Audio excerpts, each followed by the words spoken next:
Welcome to Manny's TV Talk, where we will talk about all of our favorite reality TV shows and news surrounding them. Grab a snack, a drink, and get comfortable because this starts now. Hello, everybody. Welcome back. Today, we're going to be talking about the new episode of Married to Medicine, Season 10, Episode 12. Let's get right into it. Anything you want to say, get it out. It's going to make you feel better. Get it out. I want to hear what you have to say.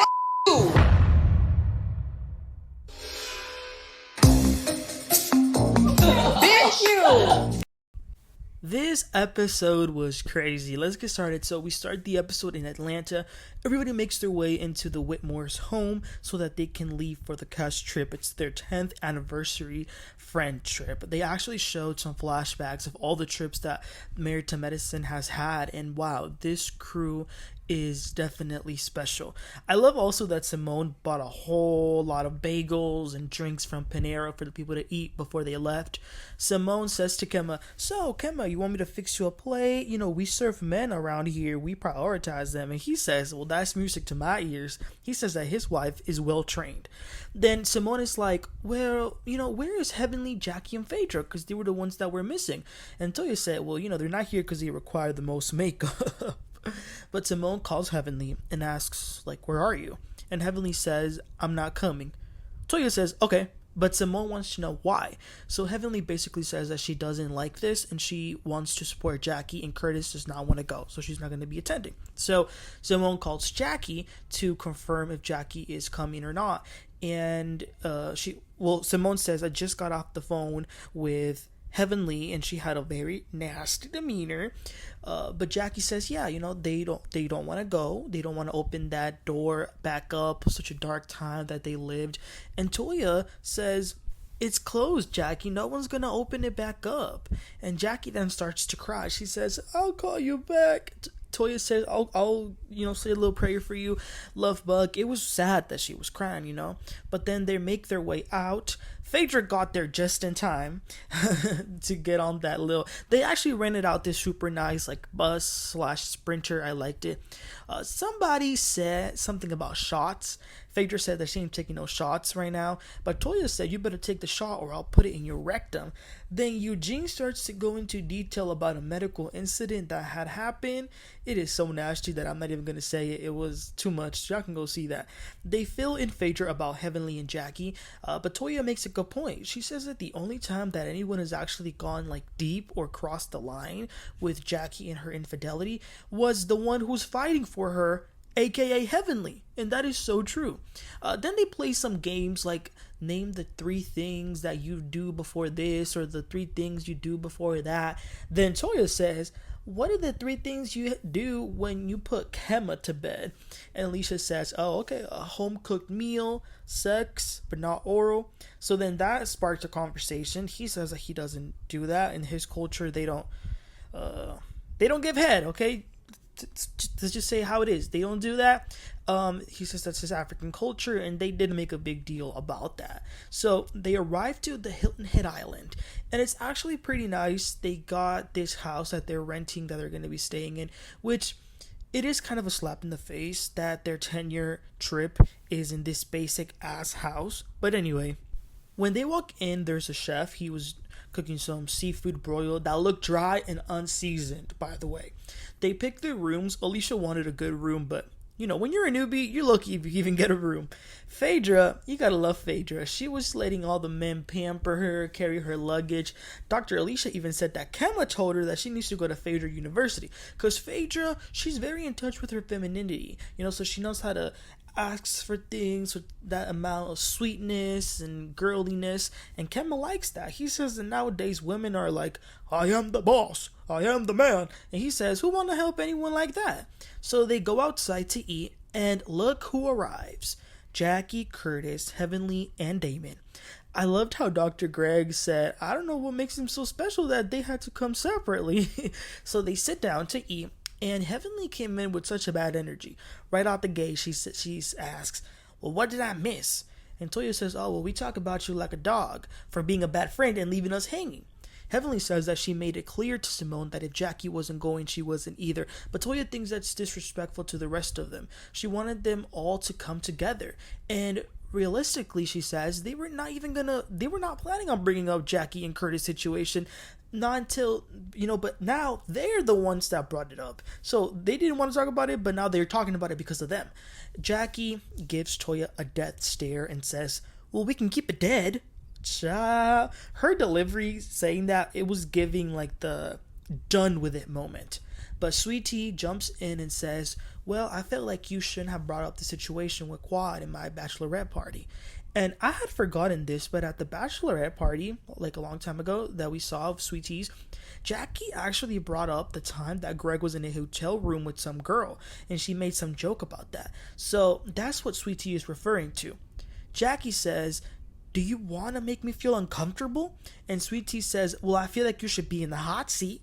So then, in the most condescending tone of voice, Jackie says, I'm in the hot seat every day. I'm in the hot seat when I go to the office. I'm in the hot seat when I go to the ER. I'm in the hot seat when I help women give birth. I'm in the hot. She just kept going out the line. She said, I'm always in the hot seat. Bring it.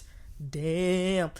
Then Greg says, one thing about this group is that everyone is all hee hee ha ha until it happens to you. Then Curtis gets mad and he starts to go off about, well, this is about having a good time. It wasn't about bringing up old stuff. That is not why we're here. One thing is for sure, that Greg and Sweet Tea don't think that Jackie and Curtis are royalty or are that special that they can just, dictate what people can or can't talk about. They think that they should be in the hot seat as well. So then Simone says, let me say something to you, Jackie. To you. Because nobody else here matters. She says, for anyone to think that I planned a trip for the sole purpose of re-injuring or reopening a wound. Cecile and I have been married for 26 years and we wouldn't have been here if it weren't for you and Toya. And Cecile did interrupt her. He says, actually, it's 27 years. Let's give credit. But Heavenly barks back. She says, it was a problem. We told her and she still didn't change it. So Simone starts to scream, I don't give a F what you think. So Heavenly says, I don't give a fuck about you either. We can leave. And y'all, not the white people recording their fight. Oh my gosh. And apparently some of them Karens complained about the noise, so they had to go back inside. So as they're cleaning though, Simone did tell Kemma that Heavenly always takes stuff to the next level, like all the time. So they go back inside. Curtis keeps on talking about, we have so much going on. We are way past whatever happened in the past. So Eugene says, so do y'all think, like, honestly, that us, the people y'all are around, are not trustworthy? Like, what is it? So Jackie says to Eugene, you have to think about what our morning was like, having to decide to come back to this place. She says that everyone needs to stop being so selfish because it ain't about them. Curtis says this is about having fun. And Sweet Tea says, well, Curtis, your wife made fun of my situation. And then Alicia tries to stop her. She's saying, no tea, no tea. But Sweet Tea says, no, because no one ever gives a F about how I feel. So Sweet Tea says to Jackie, you made fun of Gregory's situation. You said that the girl was going to go to my bachelorette party when we were at the hotel room. So why should I give you any grace? Jackie says, she responds by saying, you don't have to, baby girl. Say anything you want to say. Get it out. So Sweet Tea says, F you, B. And listen, I'm not mad at her. There's only a certain amount of times you can keep poking the bear before it explodes. I mean, I don't care how old Jackie is. They are co-workers and they're equal in this setting. So it is what it is. So then they call it a night and they go back to their rooms to sleep. And we see Sweet Tea and Greg. And hearing Sweet Tea broke my heart. She says, I've been nice. I've tried. But I can't take it anymore. She had tears in her eyes. And I don't care how you feel about her. If what they did to Sweet Tea, they did to you, you would feel the same way. Being new, being bullied, being compared to the ex, it's not nice.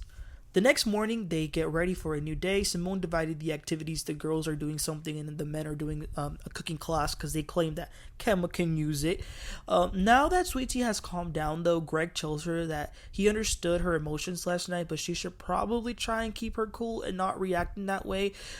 So maybe she can apologize. So she receives that. Eugene is cooking some breakfast and Kemma was doing some rum punch.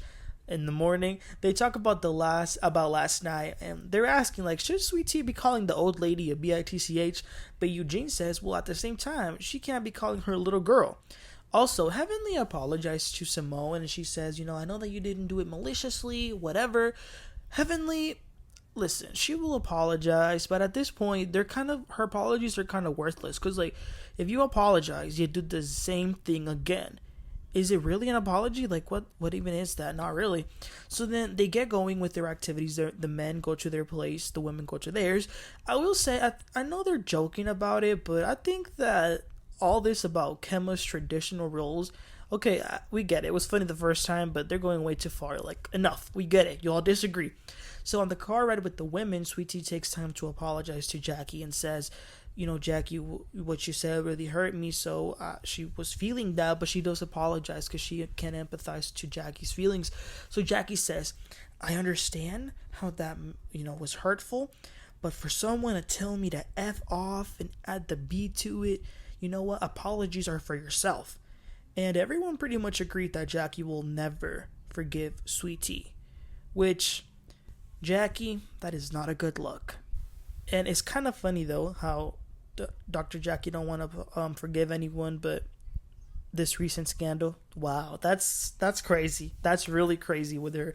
But anyway, you guys, that was the end of the episode. A lot of stuff happened, but I want to ask you guys, what do you think about Sweet Tea and Jackie going at it? So let me know, y'all. Please don't forget to like and subscribe, and I'll catch you all next time. You have a great one. Bye.